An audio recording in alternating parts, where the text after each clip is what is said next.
Go.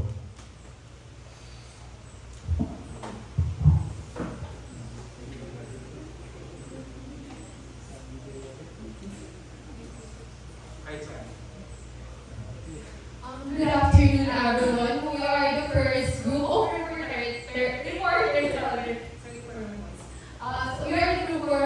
we are the first group of reporters. Masasanay ka lang din.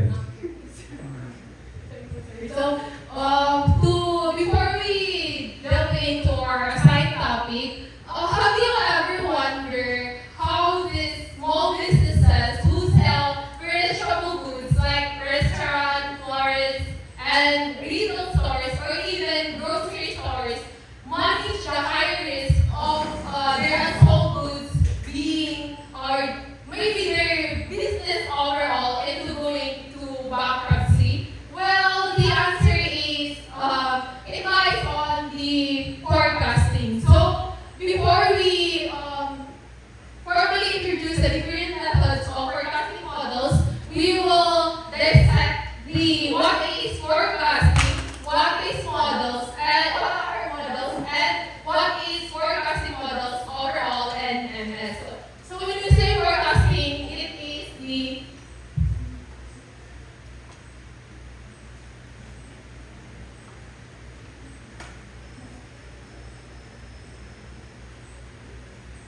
overall, forecasting is the process of using historical data to predict future events. Meaning, we're using historical data, no? We are very familiar with what we mean by historical data. It is the original data that is derived from past events.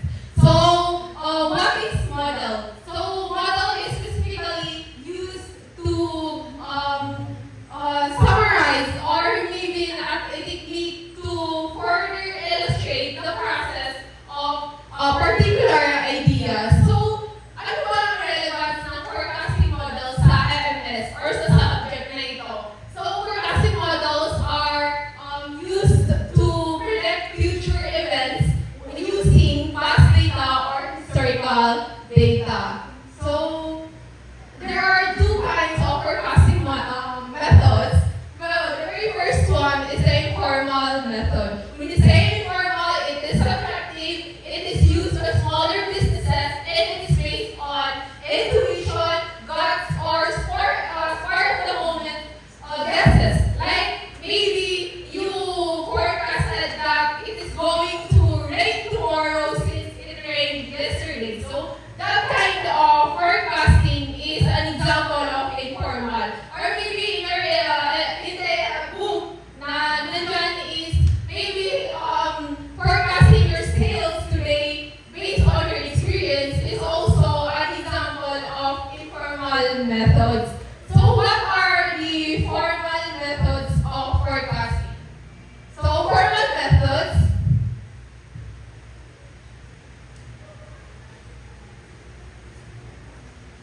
So there are different kinds of formal methods of forecasting. The very first one is the time series. So ito ay isang overview lang ng overall report namin. So when you say time series, there are three models included. The very first one is the moving average, which includes simple and weighted. The second is exponential smoothing. And the third one is the trend projection.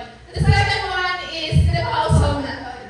It involves simple regression and multiple regression. And the third one is the counting method, which involves market survey, market testing, and the very last one is the judgmental method, which includes Delphi and expert opinions. Then, for our very first method is the time series method.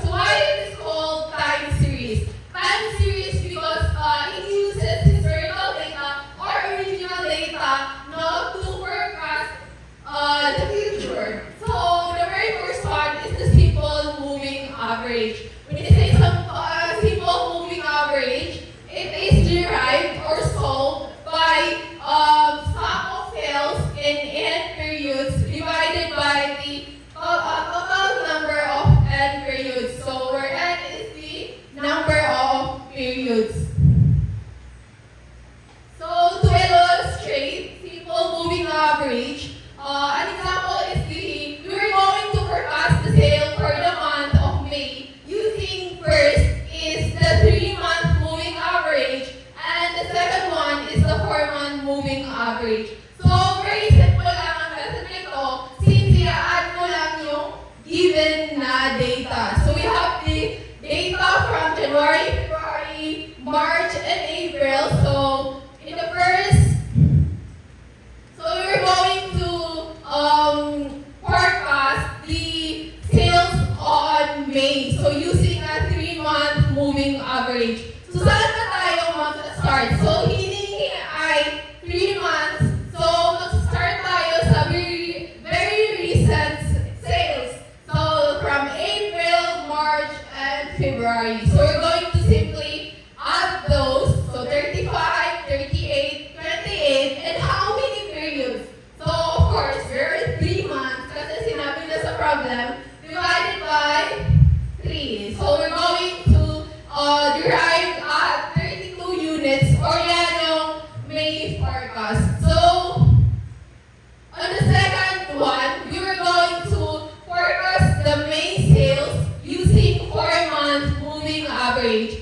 So, since 4 months na yung given na data, we will start from April hanggang sa January. So, 35, 33, 28, 24 divided by the overall periods. That is 4, of course. Then we're going to get 30 units, which is the sales on May. So, if gusto nyo ng more problems, we have here, suppose that sales in May turned out to be 38. So, we're going to forecast the sales for June. So, still using the simple moving average. So again, we will start from the most recent sale, 38, 35 plus 33 divided by 2, which will be equal to 35.33 units.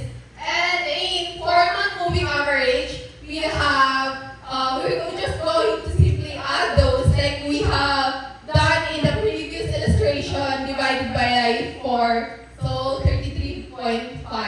So the next type of moving average is the weighted moving average. When you say weighted, it involves respective weights. So don't worry, weights are given every problem. So how do we solve weighted moving average? Alam ko, very familiar lahat tayo dito since ginagamit natin ito to forecast our overall CGPA in ACAN, no? So we have our formula, sum of sales in 8 periods multiplied by the respective weights divided by the sum of weights.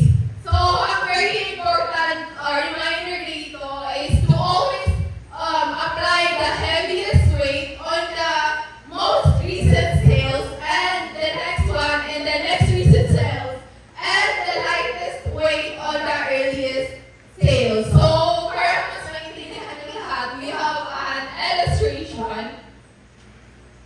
So the very first one is we're going to calculate the 3-month moving average with respective weights 5, 3, and 2. And the second one is the 4 months moving average with weight 6, 4, 3, 2, given the following past monthly sales data. So we have here sales from January to April. So of course, just like how the formula mentioned, we were going to multiply the given sales to the respective weights. So ano nga yung sinabi kanina, i-apply yung pinaka-heaviest weights sa pinaka-recent na sales. So ano ba ang pinaka-malaki na weight na binigay? So 5, of course, i-apply na yun natin sa pinaka-recent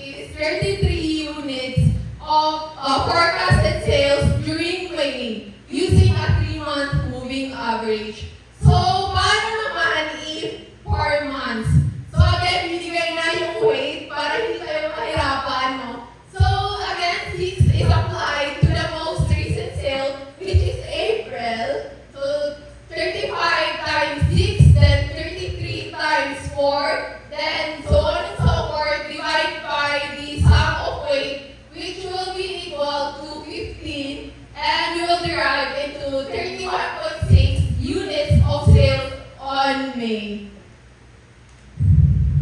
So again, ito pa yung another illustration if you want to practice. So the same procedure lang siya. Then i-apply nyo lang yung pinaka or heaviest weight on the most recent sales. So yan siya. Then the next model is the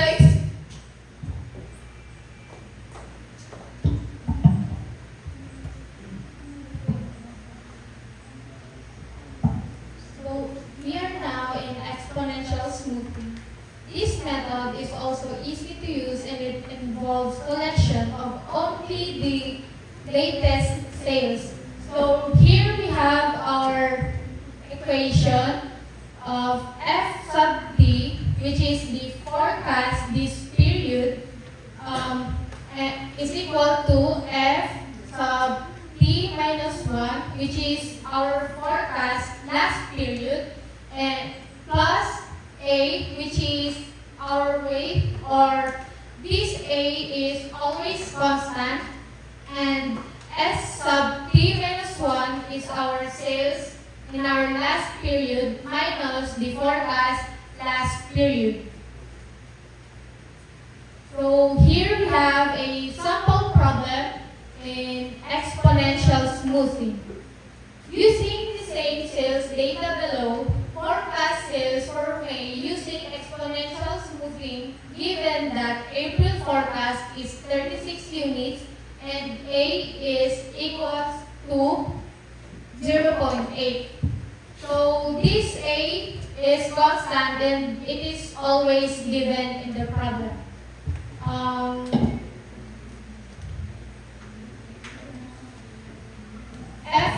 F sub t, ito yung hahanapin natin yung forecast natin sa May. Itong F sub t, this is the 36, which is yung forecast natin noong April. Okay, ayan siya. So, itong 36 is our yung pina-forecast natin dito is yung May. And this is the equation. This 36 is our forecast last period, which is yung April. Then plus the constant, the 0.8, and substitute lang natin to. Itong S sub t minus 1, yan yung sales natin, yung actual sales natin noong April, which is the 35 minus the 36, which is our forecasted, which is the 36. So 35 minus 36 is equal to negative 1 times 0.8, which gives us negative 0.8. So our forecasted units in May is equal to 35.2 units. Okay, another problem. This is the continuation yung sa problem kanina. Suppose naman daw yung sales in May actually turned out to be 38 units. We will forecast our sales in June. 35.2, ito yung forecasted natin kanina, if you have recalled. Ito siya, 35.2. Tapos, ang i-forecast na naman natin dito is yung sa June. At itong 35.2, ito yung forecast natin noong May. Then, 0.8 given, and 38, ito naman yung actual sales natin noong May. And minus yung forecast natin noong last month, and yun, 38 minus 35.2 times 0.8 is equal to 2.24 plus 35.2 is equal to 37.44. So yung forecast natin using exponential smoothing for June is equal to 37.44 units.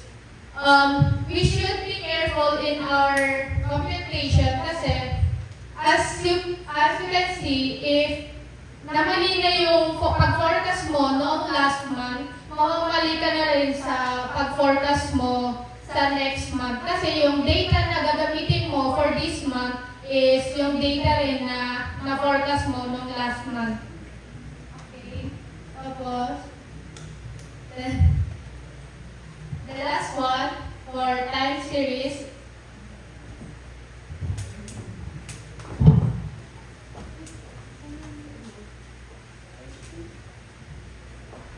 The last model in the time series is the trend projection. So dito sa trend projection is gagamitin natin dito yung least square method formula, which is yan yung sakos natin yung yabex, a na bex, x sa bex squared, kung natatandaan nyo pa. So we have y is equals to a plus bx, where y is the demand computed, which is the computed value of the variable to be predicted. So for example, yung sales or yung demand. And then we have a, which is the intercept or constant. And then we have b, the slope of the least squares line, and x, which is the independent variable. So take note that sa trend projection, yung x or yung independent variable is always yan siya, time.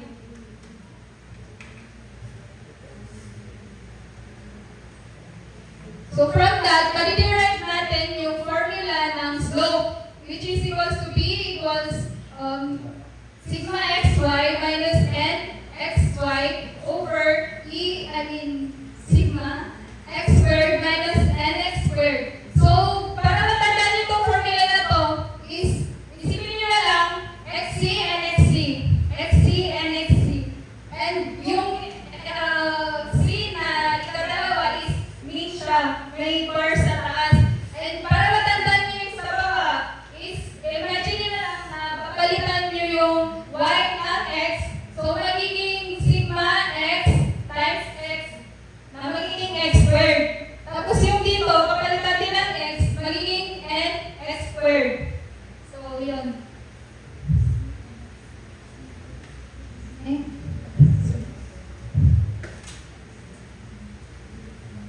Okay. So, actually, yung values ng x kapag sa time projection, trend projection, is pwede nating assign using yung n value. So, ang first step is hanapin yung middle here.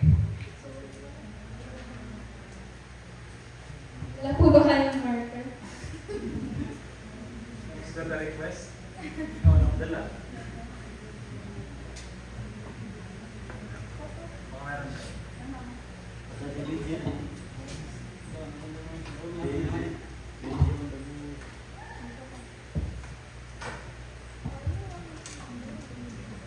Let's say for example na may given tayo 2024, 2023, 2022, 2021, 2020, 2019.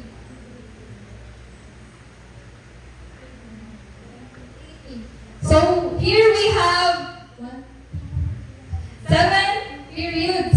So ang first step sa pag-assign ng x values is to find the middle value. So since this is an odd, yung n is odd, which is 7, na yung gitna natin is 2021.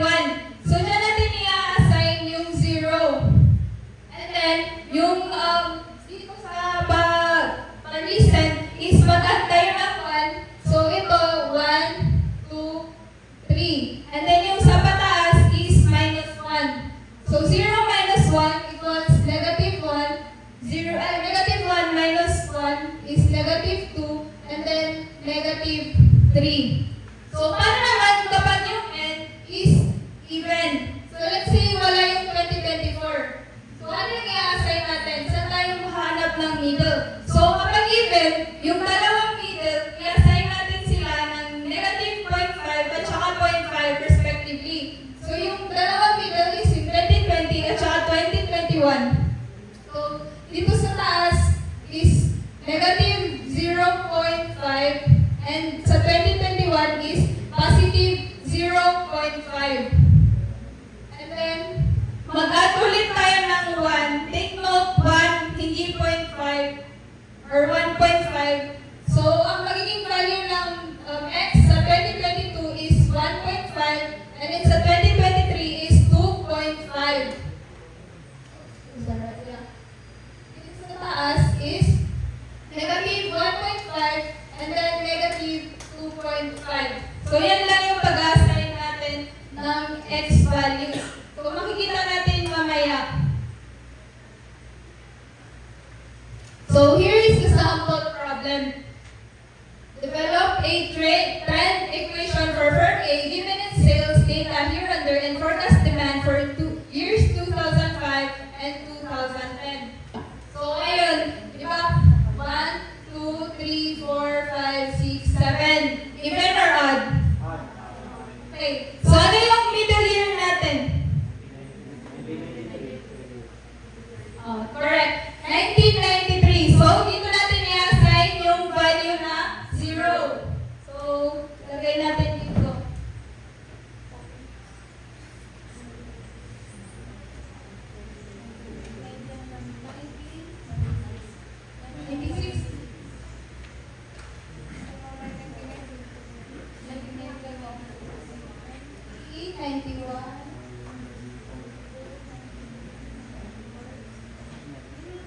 Nakikita nyo?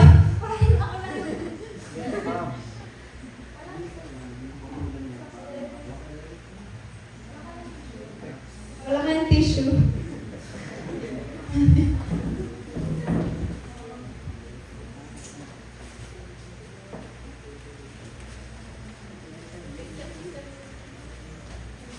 Ganda ng camera. Ang gulo nila. Sir, ba't di nila in-erase? Mag-Lego?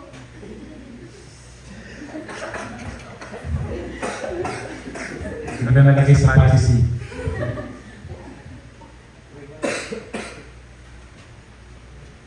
Okay, 1990, 91.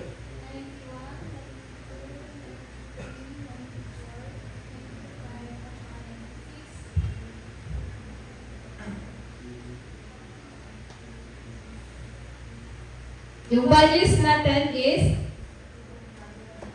100,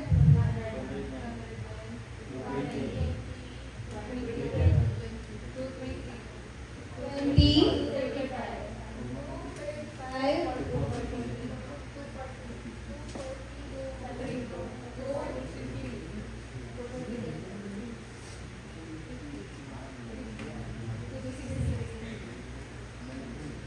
okay, so ito yung ngayon yung y values natin kasi yan yung dependent variable. So, di ba mag-assign tayo ng x values using yung n.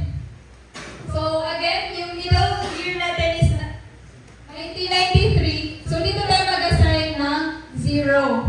And then, plus 1, plus 1, plus 1. Minus 1, minus 1, minus 1. So, meron na tayo x at saka y. So, next process, next step is dalagdagan natin yung columns ng x, y. So, i-multiply lang natin. So, negative 3 times 200. Very good. 209 times negative 2.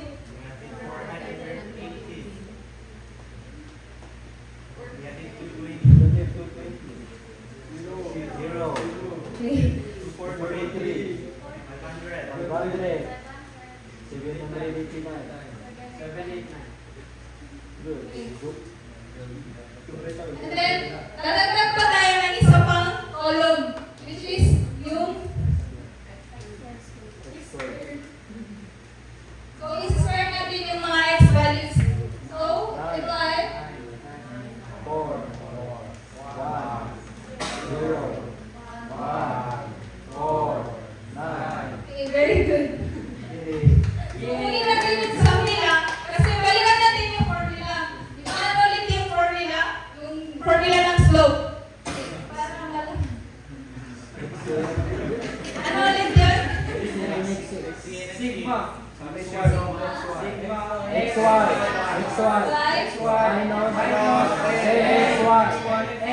Y. Anong X? X bar. X bar. Correct. Y bar. Y bar. Ano yung baba? Sigma. Sigma. X squared. X squared. Minus. N. X squared. Bar. Yay! Bar. Very good. Makakapasa na kayo kasi si Malu. Amen! Okay, so kailangan nating values is yung summation of x, y, and ito siya. So, i-add natin itong values lahat. So, that is 160.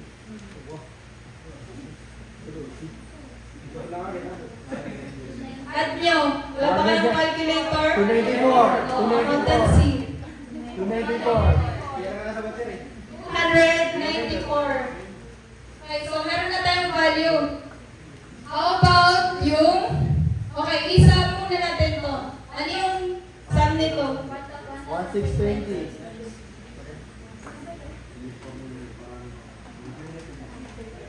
And then yung x?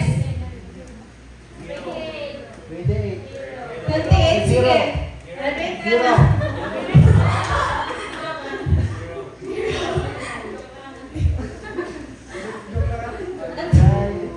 I think we don't need this. Ano? Kailangan siya. So ano yung sum nito? 28. Yan pala.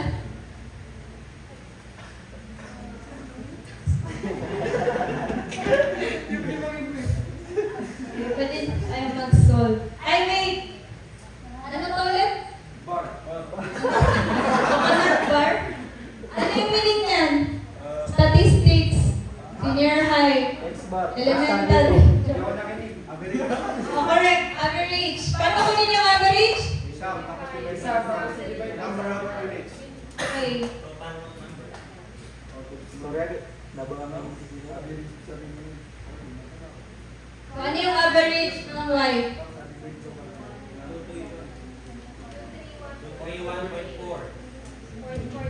2, 3? 1.4. Yan. 43.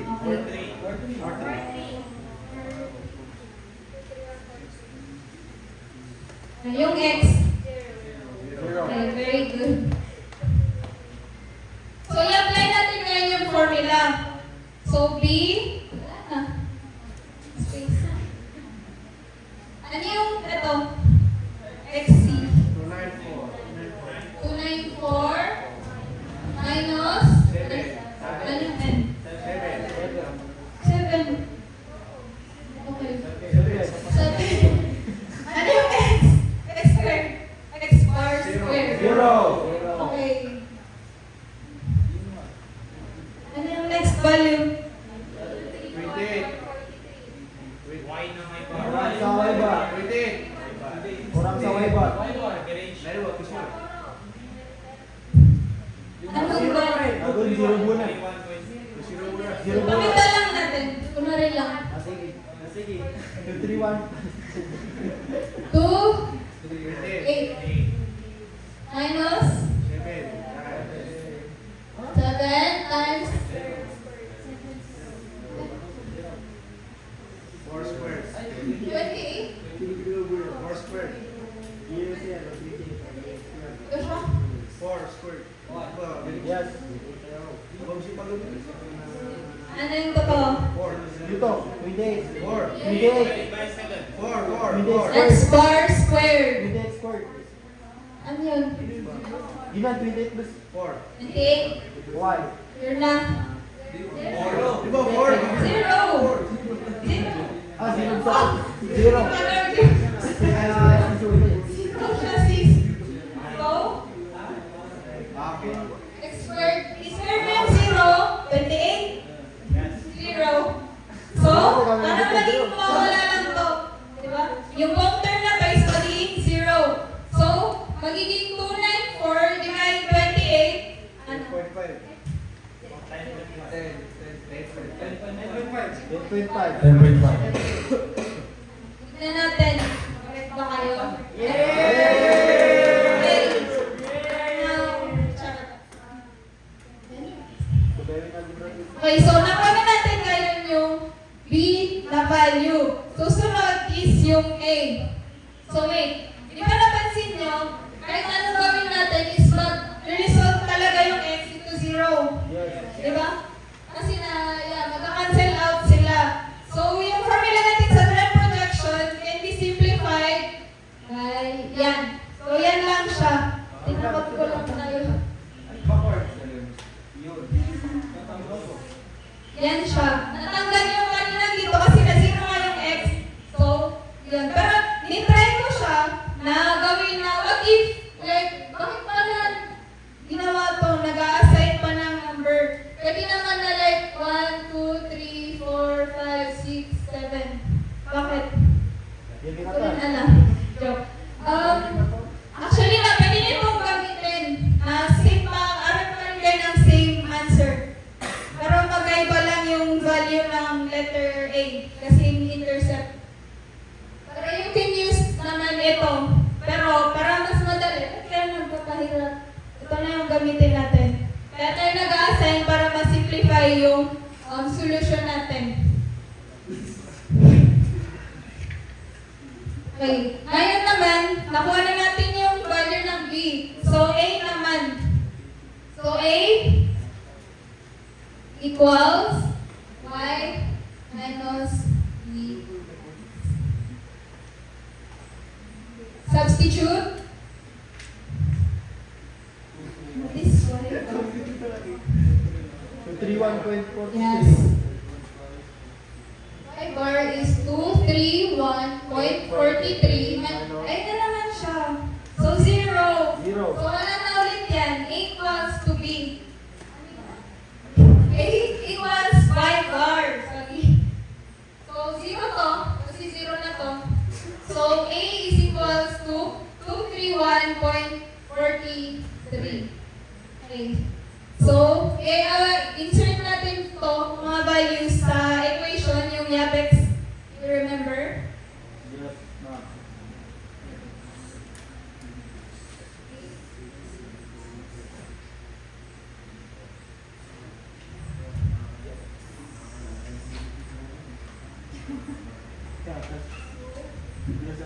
Y equals, ano yung A? Ito. 231.43 plus 3, 10.5. 10.5 times x, which is Zero. 0. Ay, Woo! Dinidiscover?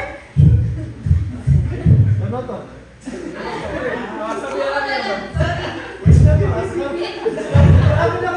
Independent variable to. So, ito yung substitute natin depending kung ano yung hinahanap. So, ito ngayon yung grand equation natin. Okay.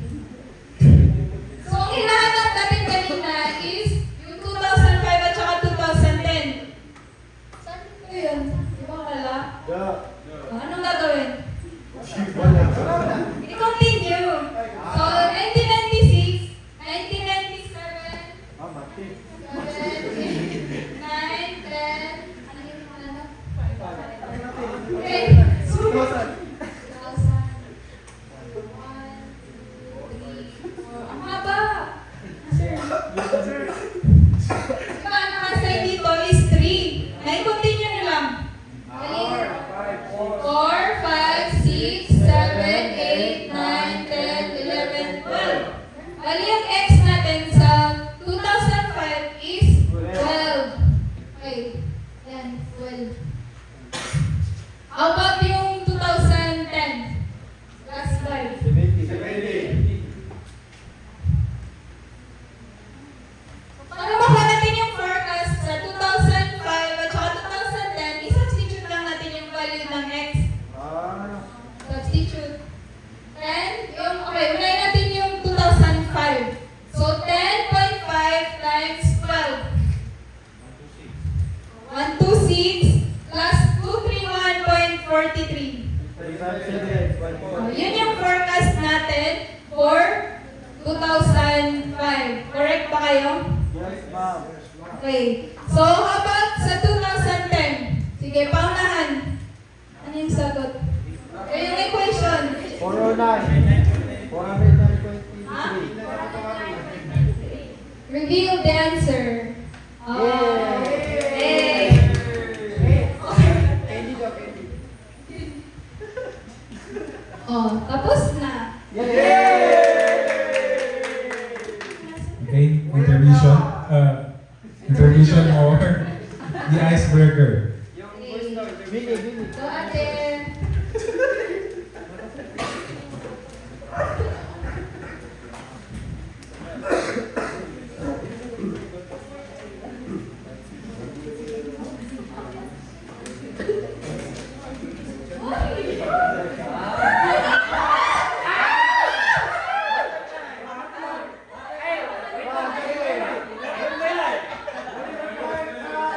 Pakitanggalin yung HDMI. Okay. Okay. Itong game is guessing game. So, nakita niyo na kanina, di ba? Merong picture na naka-zoom in, then i-guess niyo lang kung anong animal siya. So, yung groupings dito is by row. Kayo, by 5, 5, 5, 5. Tapos, yung first two groups na may highest point is makakakuha sila na tigisa na fudgy bar. Ayun. Ayun, all time. Group 1, 2, 3, 4, 5, 6. Tatlo lang kayo dyan. So, pag nanalo kayo na, then, if mag-raise kayo ng, pag alam niyo yung sagot, dito sa first row, sisigaw kayo ng real, tapos dyan sa pangalawang row, pake. Tapos, doon sa next, real ulit, tapos doon, pake. So, alternate. So, paunan lang maka-raise ng hands. Oh, kinari kayo yung sigaw nyo, pake. Hindi kayo pwede kasi dapat real yung masisigaw nyo. Okay? Start na? Okay, play. Sige. Okay, easy round muna. Ay, sa easy round pala, 2 points. Tapos, sa advanced round, 4 points. Sa advanced hard mode, 8 points. Okay? Play lang muna ako. Sige, sa easy. Real.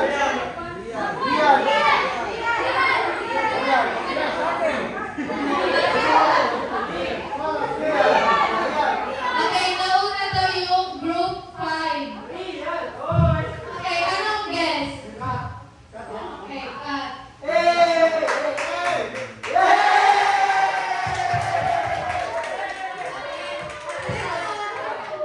pa lang yun. Sabi nyo. Bali, ito na yung real ah. Okay, next. Group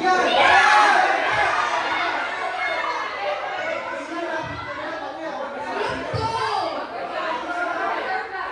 Butterfly, let's see.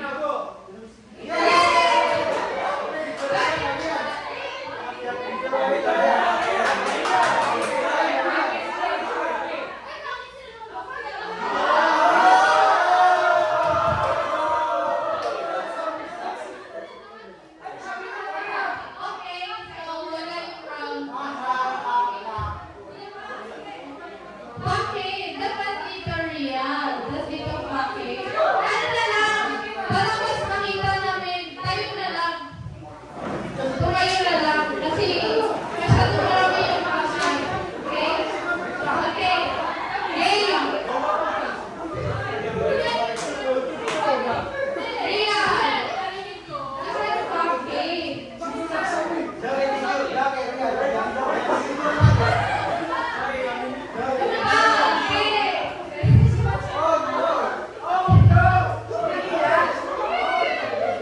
Sige na, game. Next. Real.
Three. Ha? Ready? Three. Kailangan gawin ko. Ano five? Okay, next. Ano pa di ba? Ria!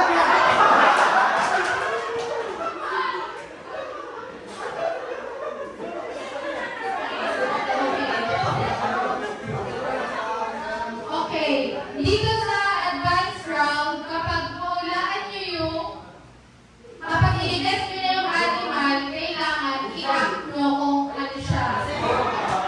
Okay? Okay. Start! Start na! Okay, first. Group two. One,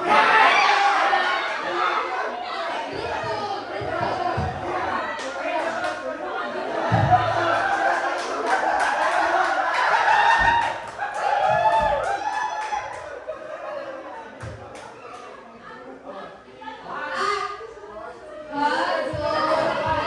Lahat kayo. Okay, one, two, three. Ay! Okay, wait lang. Okay, game lang. 3, 2, 1, action! Okay yan.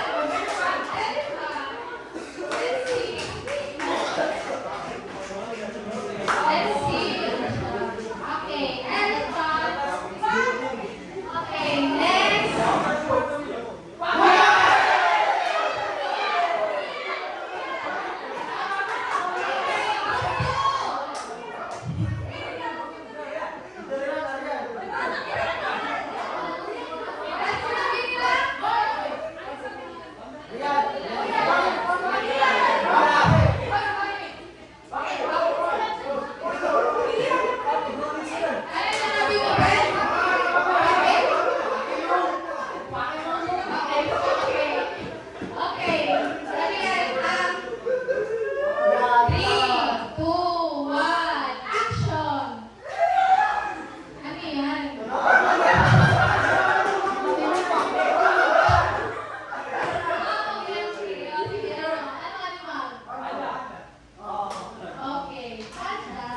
Next!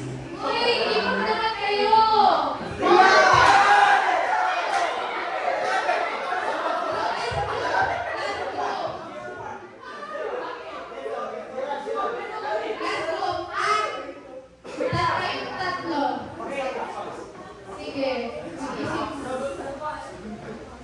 Three, two, one, action!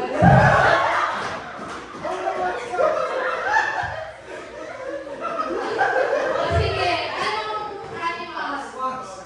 Fox? Naging na siguro. Okay, next.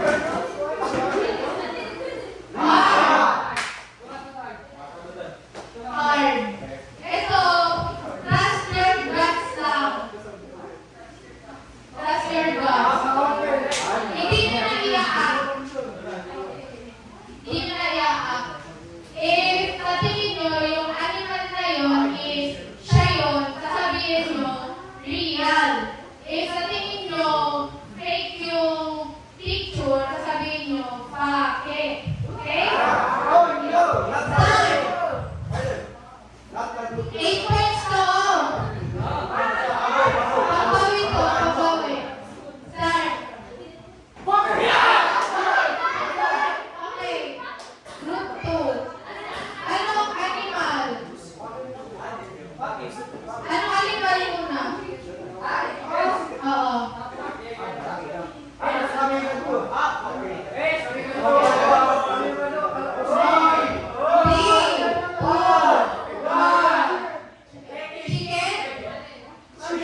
Eh,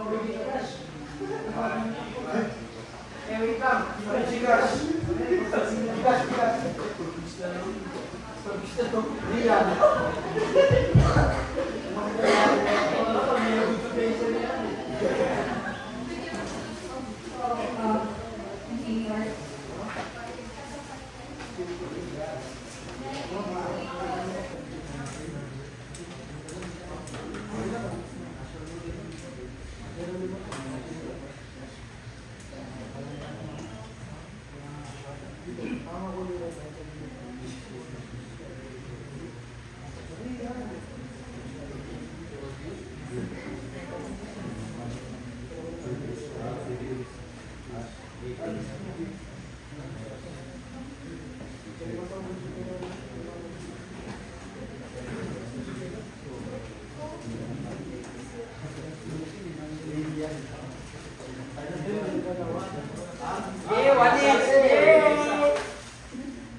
Ito na, kurangan na.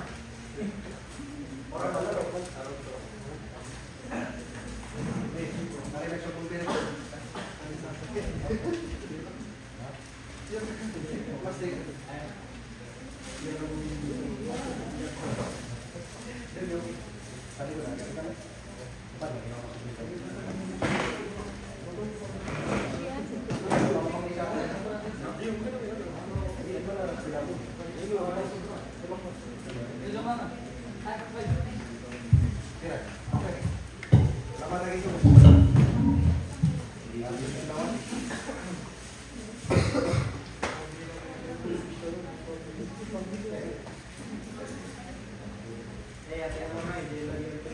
It's me again.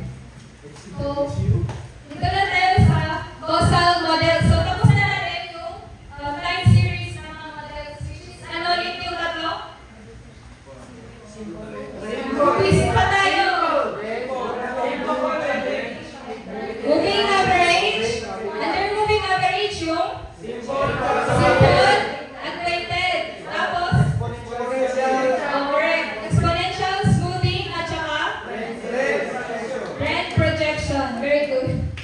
Sa causal models naman, itong models na to is they attempt to determine the cause-effect relationship between the dependent and independent variables. So, under sa causal models, meron tayong i-discuss na dalawang model, yung simple regression at saka yung multiple regression. So, unahin natin yung simple regression. Familiar? Yan yung kanina.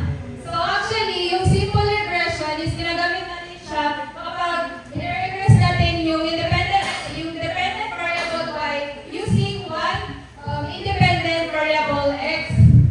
Ano yung pinagkaiba nila? Do you have an idea? Ano yung pinagkaiba nila sa trend projection? Wala. Basta, charot. So, yung simple regression, instead, di ba yung kanina sa trend projection, yung x natin or yung independent variable is yung time. So, dito, other than time, yung gagamitin natin na independent variable.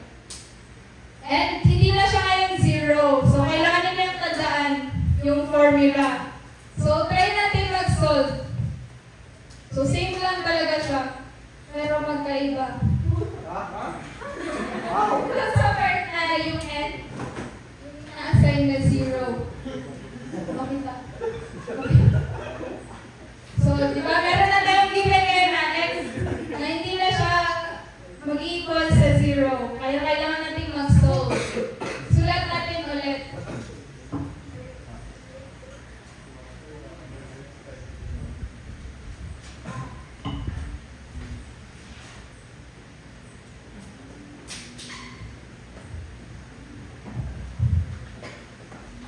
X. Sabihin niyo sa akin yung mga values. Kung makita. 5.5. 7.5. 6.8.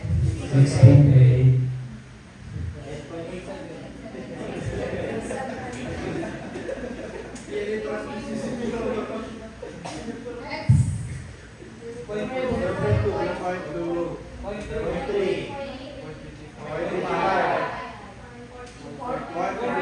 25.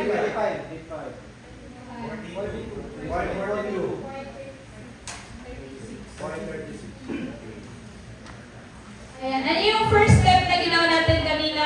Isang column. Another column. X, Y. Okay. Multiply nyo. 0.1. 7.5 times 0.3, 2.25. 1.70, and then 8.7 times 0.42, 3.65. Okay. Sige. Gusto niya eh. 8.2 times 0.36,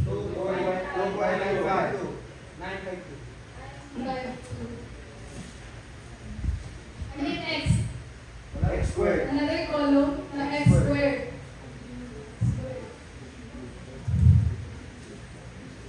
Point 2 squared,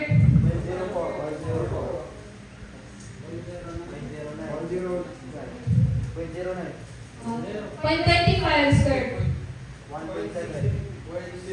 Sige, kaya mo yan.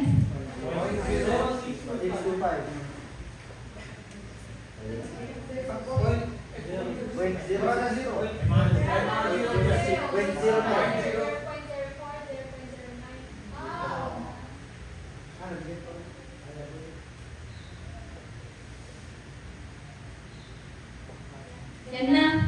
Okay. How about 0.42 squared? 147.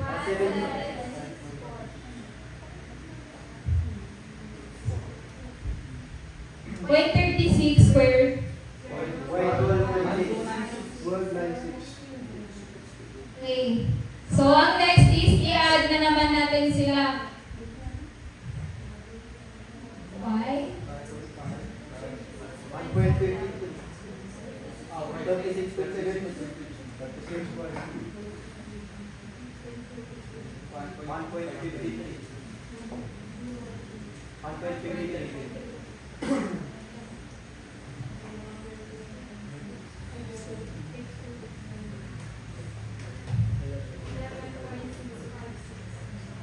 10.656.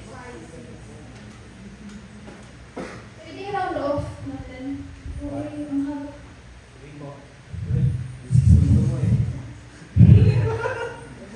O, x squared.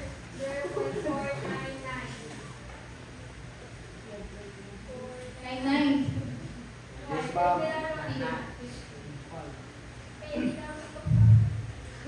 How about yung mean?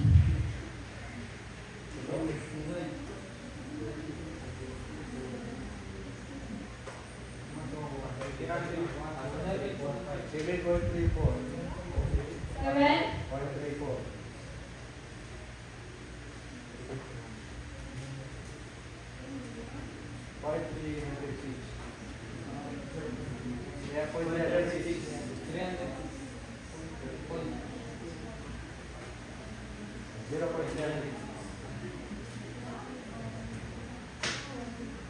Okay.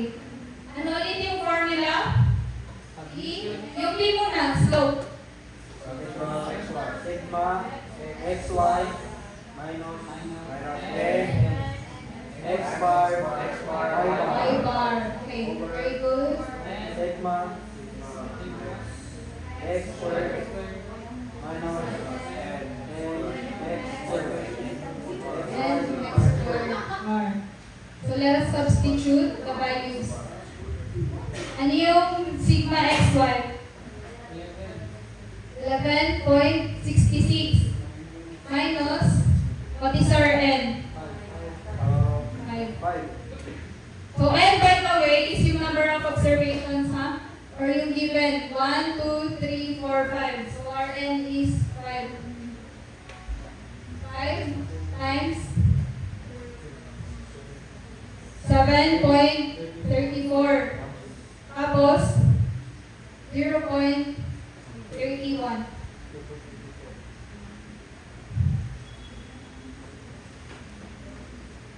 How about our sigma x squared?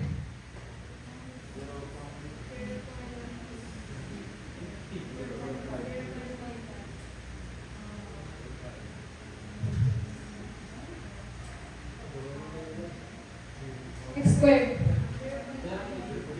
150 minus 5 times square 0.09. Okay. Paki-calculate.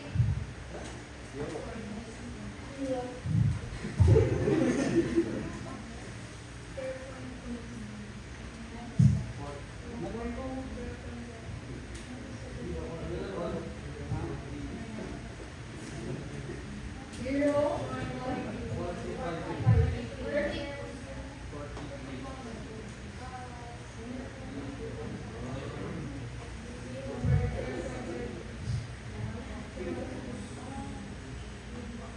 Zero.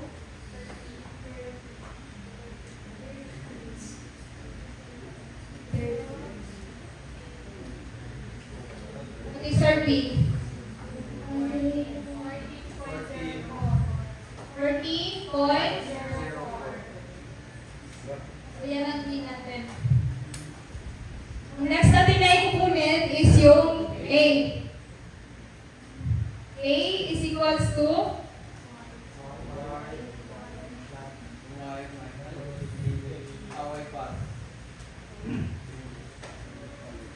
A is equals to my bar is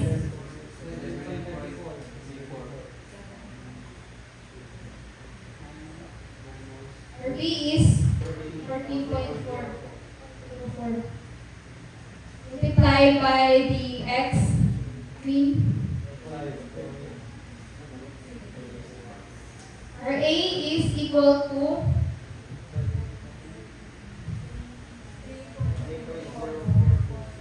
3.0426783.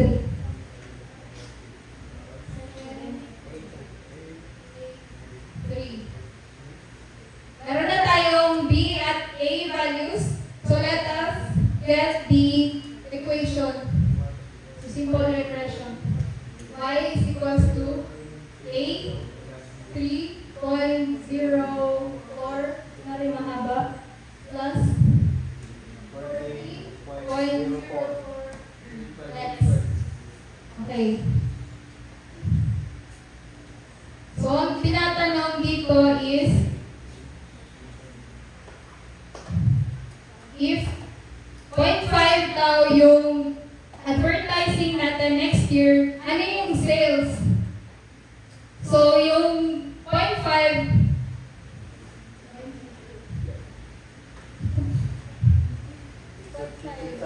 so if 0.5 yung X 14.04 times 0.5.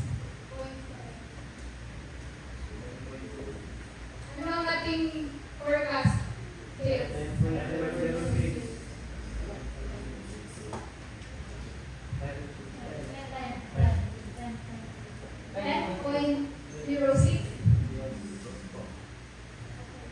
So yan yung forecast sales natin for next year. So ganun lang yung simple regression. Hindi, mahaba lang siya. And by the way, sabi ni sir, kapag daw MCQ, tapos ito yung question, huwag na kayong gumawa ng ganito. Di ba tinuruan tayo ni sir mag M+, saka minus? Mag-practice daw kayo ng ganun para mas mabilis. Kapag MCQ. Pero pag show yung solution na, ganyan yung gawin niyo. Okay, next. Oh, multiple regression na tayo. And dito sa multiple regression is, hindi natin yan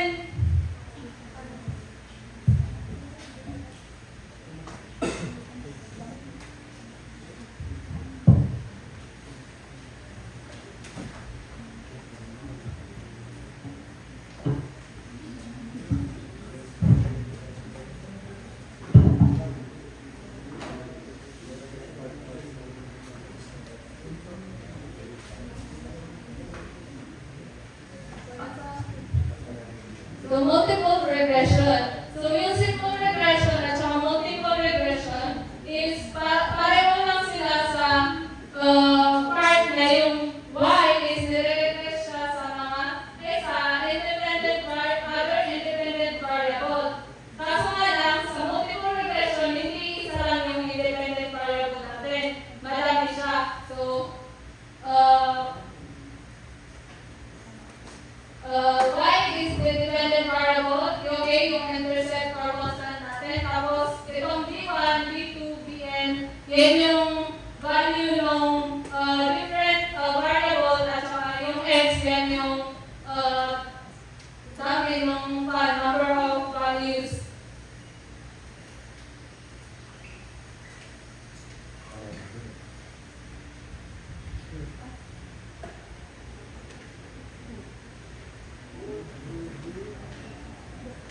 So, one example of multiple regression is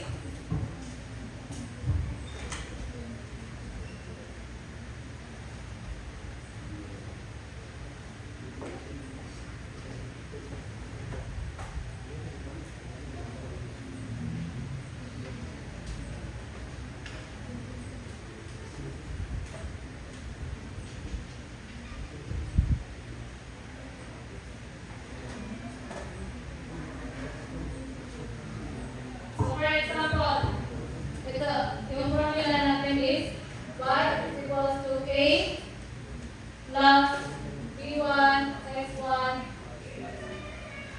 Pwede din, depende siya sa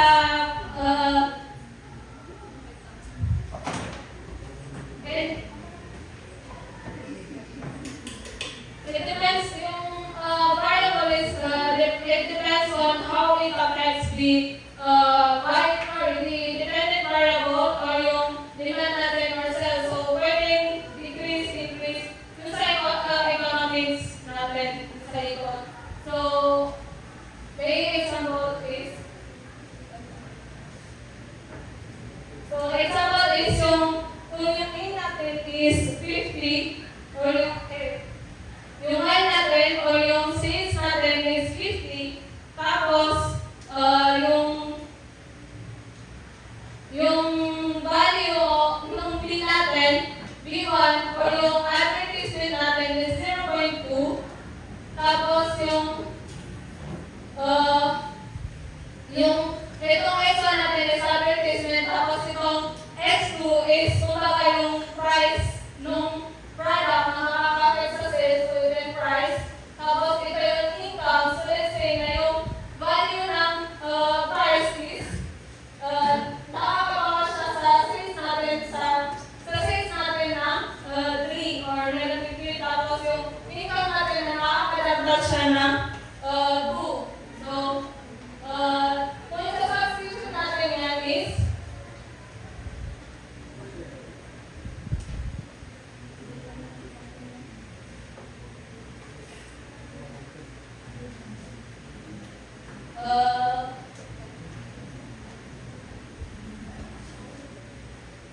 so if our variable are 0, then we can say that our if our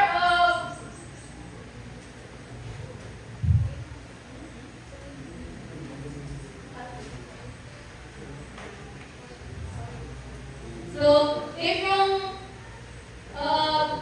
advertisement natin is yung other variables natin, yung mga independent variables natin na if 0 sila lahat, then ibig sabihin na yung y natin is 50. Yung sales natin is here is 50. Yun yung forecast. So if yung advertisement natin mag-increase siya na ibig sabihin na mag-increase yung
So, in multiple regression, di ba, there are more than one variable or independent variable. So, we have to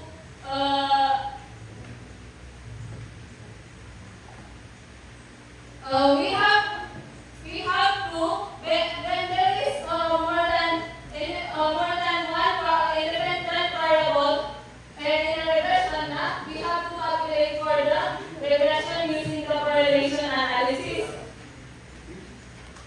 So here, this is the formula for the coefficient of correlation. So yung coefficient of correlation na